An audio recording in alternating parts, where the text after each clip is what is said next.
When what an ending to Smackdown, the go home show before Clash of Champions this Sunday, upcoming Sunday. Roman Reigns, Superman punched his own cousin, jeyuso, to end the show. Alexa Bliss going crazy. Everybody picked up. Matt Riddle heartbroken about losing. The first hour, I'll just say, it's pretty standard. Second hour, everybody picked up. So this is Aaron J's fan. This is my review for SmackDown's Go Home show. So sit back and listen.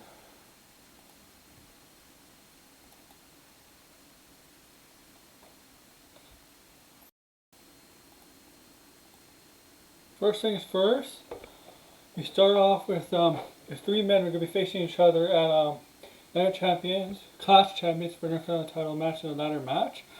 Jeff Hardy, AJ Styles, and Sami Zayn, each of them cutting a promo. Jeff Hardy and AJ Styles agreed that Sami Zayn pretty much was a coward, was taking a break during the summer. Sami Zayn still claims he's the undisputed Intercontinental champion. Styles says Hardy cheated and he should be the champion, and Hardy is the current champion. This was originally supposed to be a match between Jeff Hardy and AJ Styles. But as that match was getting started, Sami Zayn, there was ladders in the ring. Sami Zayn pushed the ladder to hit both of them, knocked them both of them. Go to commercial. Sami Zayn was leaving the ring. Adam Pearce comes out and tells him this match is going to be a triple threat match. Yep, we know now. We're having a bit of a preview before Clash of Champions with these three. And whoever wins this triple threat match, I knew right away. I just know it's probably going to happen.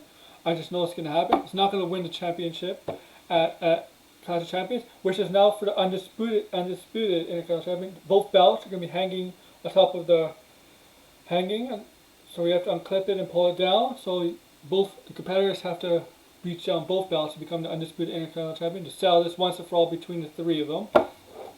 So this became a triple threat match of SmackDown. This was a solid opening triple threat match. The ending of this match, not the show. We saw that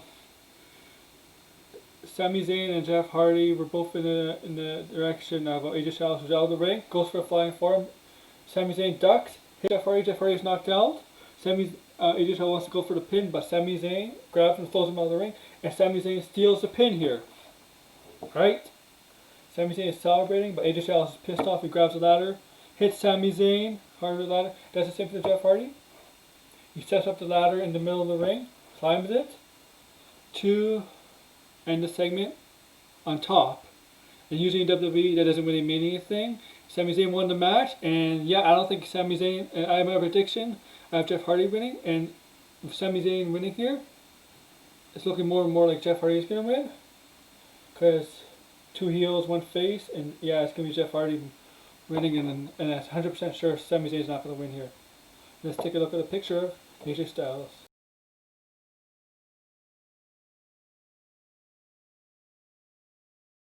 Continue that stupid segment.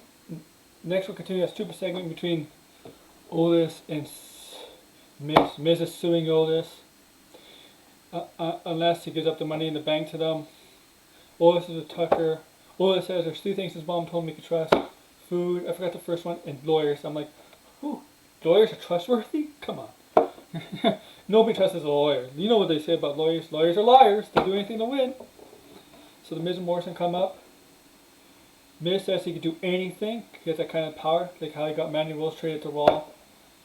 Tucker's looking at the lawsuit, the papers, the lawsuit. It says, yeah, this only says Miz on it. It looks at Morrison. It doesn't have Morrison's name on it. And Otis attacks Morrison, starts to beat up Morrison, and then Tucker separates Otis from him, and Miz separates Morrison. No match coming out of this. Yeah, this is a stupid segment going on and on about Money in the Bank. Money in the Bank is supposed to be for a challenger who's up and coming, who they think could be World Heavyweight Champion or Universal title, but now it's become a joke, especially for this. I think this year it was just for laughs. If Otis wins, it's just for laughs. This year, Money in the Bank's a joke. Just telling you out there, it's become a joke. And so, yeah, no match coming out of this. Okay.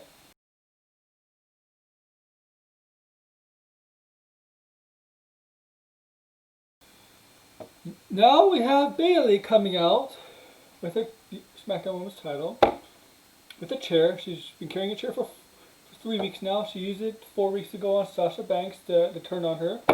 She used it on Nikki Cross 2 weeks ago, explaining her actions. She used it to sneak attack Sasha Banks, who is being interviewed via satellite at the Performance Center. And she comes out today with a chair. Bayley Parka. All she has to do is dance with the chair next. Bayley Parka, a homage to La Parka from WCW.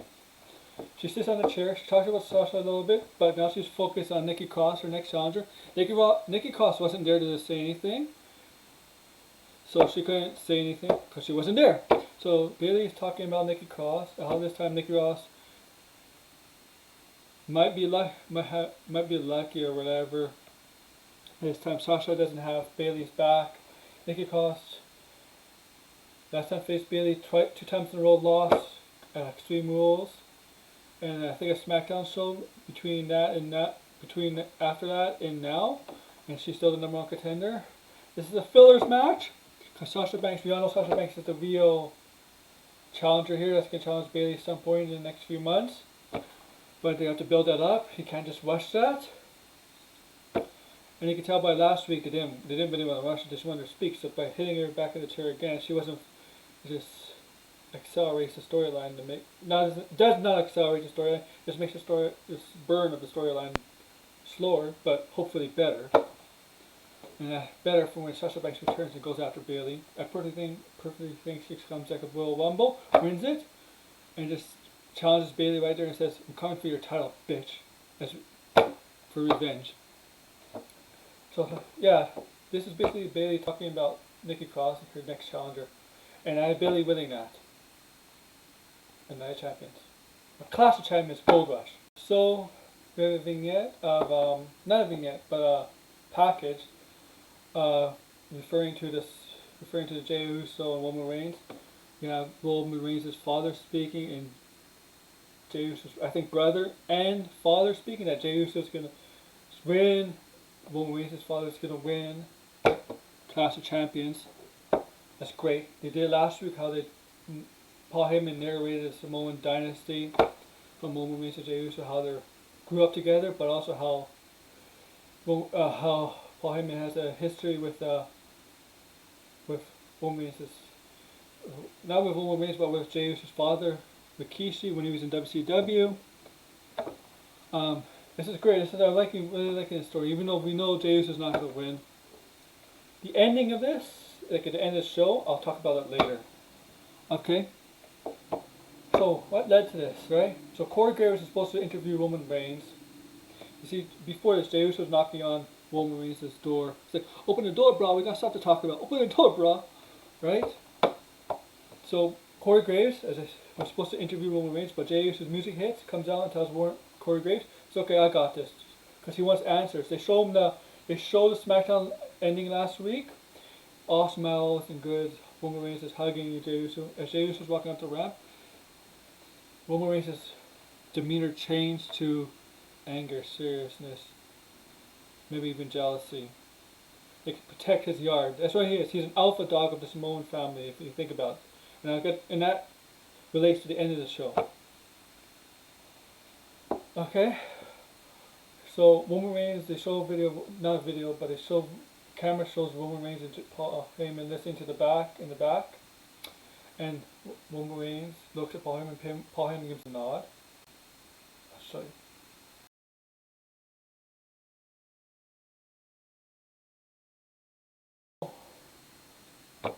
So Roman Reigns doesn't answer Jey Uso, but Paul Heyman comes out of the room, answers Jey Uso, and it basically says, end of the show, he'll answer Jey Uso's questions about what happened last week on his terms, on Roman Reigns' terms, not on Jey Uso's terms.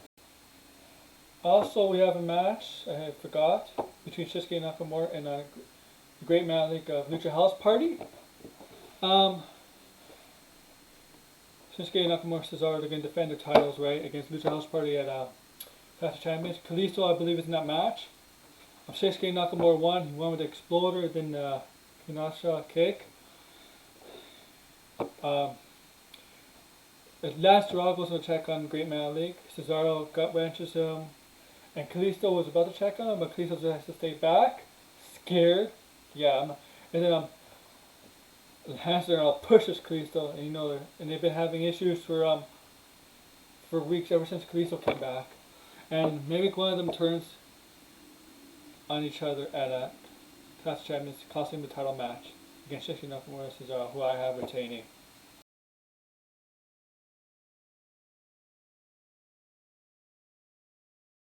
Now, this is where I really like for SmackDown, the best part of SmackDown, in my opinion. Mine. So, remember this last week, Alexa Bliss gave Lacey Evans' sister Abigail. Remember, after Lacey Evans was mad losing the Nikki Cross, she was at the announce table taunting Alexa Bliss. She mentioned the Fiend, and that's when Alexa Bliss' demeanor changed into that trance. She gave Lacey Evans and sister Abigail there. So this week they have a match. Alexa Bliss comes out with the pigtails. Lacey Evans comes out. This match was going on. It was a very solid match. I liked the ending. As the match was going on, you could hear laughter by the Fiend, right? The laughter from the Fiend, and that obviously confused Alexa Bliss. They cut for commercial.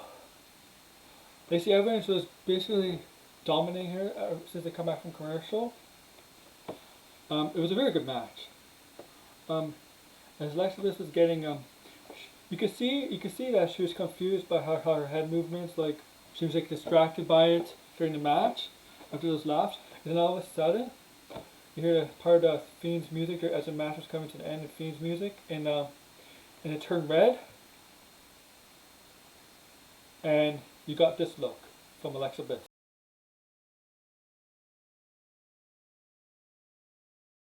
This look from Alexa Bliss. She got more aggressive. She's becoming Harley Quinn to the Fiend as a Joker. It's clear, obvious. She's getting more aggressive. She's attacking Lacey Evans, not landing up on Lacey Evans. She was relentless. She kicked her to turnbuckle, like she was angry, relentlessly. Lacey Evans on the ground. She was kicking her again. She passed the 5 count. It was just a demeanor change. Obviously, she lost because the referee called the match, and Lacey Evans got the win. She took Lacey Evans out of the ring, gave her sister Abigail outside the ring once again, and you can see everything changed with Alexa Bliss. She's more aggressive. She had that sadistic look on her, the angry look. I love this. I'm hyped for this. She's becoming Harley Quinn. And this week, we took it to a whole new level with the Fiend playing mind games with her, getting her closer to being the Harley Quinn to the Fiend's Joker. The Fiend's Joker, Alexa Bliss is becoming Harley Quinn. She's a big Harley Quinn fan. It's quite obvious by her logo and stuff she wore a couple times in the past few years. She's a big Harley Quinn fan, and she wanted to do this, and this is working. She had that look, a sadistic look. She's gone nuts. Look, go. Harley Quinn. She walks up the ramp, and she gives this look. As Roman Reigns' music hits, Roman Reigns and Paul Heyman passes Alexa Bliss, and this is a look Alexa Bliss gives Roman Reigns and Paul Heyman as she passes by them.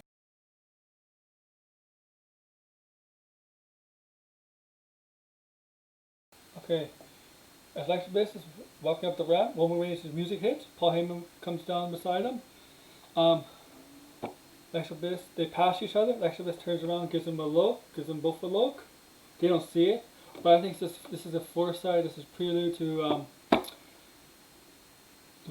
when people think that the Fiend might be next to Roman Reigns to challenge. Maybe he'll attack Roman Reigns at a Clash of Champions after he beats jeyuso or whatever. Maybe in future weeks of SmackDown, the Fiend will let me know, or Alexa Bliss will play into the Fiend's hand. Maybe Alexa Bliss with Scarlett Bordeaux.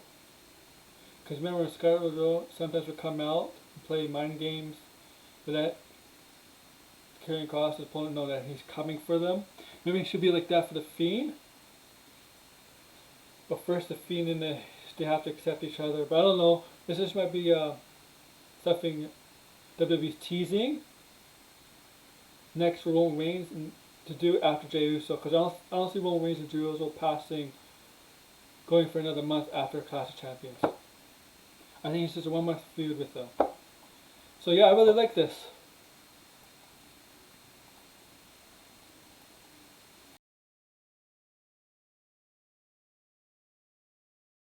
And finally, we got the main segment to end the show.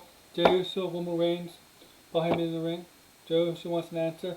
Roman Reigns gives him a harsh answer, saying that the truth is, you're a tag team wrestler. You can't handle being Universal Champion. I mean, you could be Universal Champion, but you can't handle being Universal Champion. Roman Reigns says, I have to be Universal Champion for the family, to support the family.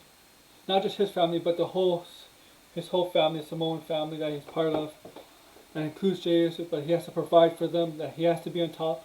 So, yes, as Paul Heyman calls him, the tribal chief, right? Roman Reigns is the alpha dog of the family. That's basically what he is, the alpha dog. So, that's a harsh reality that he wants to give to Jey Uso. You could tell Jey Uso was taking it hard, hearing that from his cousin, but he's more like his brother because they grew up with each other, they spent a lot of time together. Roman Reigns and Paul Heyman walk up the ramp. As they're walking up the ramp, Uso has the mic. Jey Uso has the mic and says, "What if I can be Universal Champion? What if I can be the top of the family? What if I can provide for the whole family? Like I could." He basically says he thinks he can. And Roman Reigns is there thinking, goes up the ramp through the gorilla position. Jey Uso music hits. He comes up walking up the ramp. And all of a sudden, as Jey Uso is about to go into the back, Roman Reigns gives him the Superman punch to his own freaking cousin. And then Jey Uso is laying there unconscious. Roman Reigns is talking over him like an alpha dog would, as a chief would, as a king would, like a lion would over his like a lion, right? A male lion with the mane is the head of the pack or whatever. The wolf, there's a wolf as head of a pack. You know, that's what Roman Reigns is. That's what he thinks. Like, I have a family too. I'm not doing this for my family. I'm doing this for your family, the whole family. My kids, your kids. You know, this is basically saying the whole family. That's the end of the show. SmackDown, good. Second hour really picked up. First hour was a lot of wrestling. It was okay. It was a solid show. It got me interested. Second hour really picked up. The Alexa Bliss thing was my favorite part of the show because I love, I'm a huge Batman fan, and Harley Quinn and the Joker's relationship is really is one of the best relationships Batman's comics, movies, TV shows ever has done. And I love that. I love how they turned it up this week. Made it much more interesting. The Alexa Bliss, the Fiend, dilemma, issues. Alexa Bliss.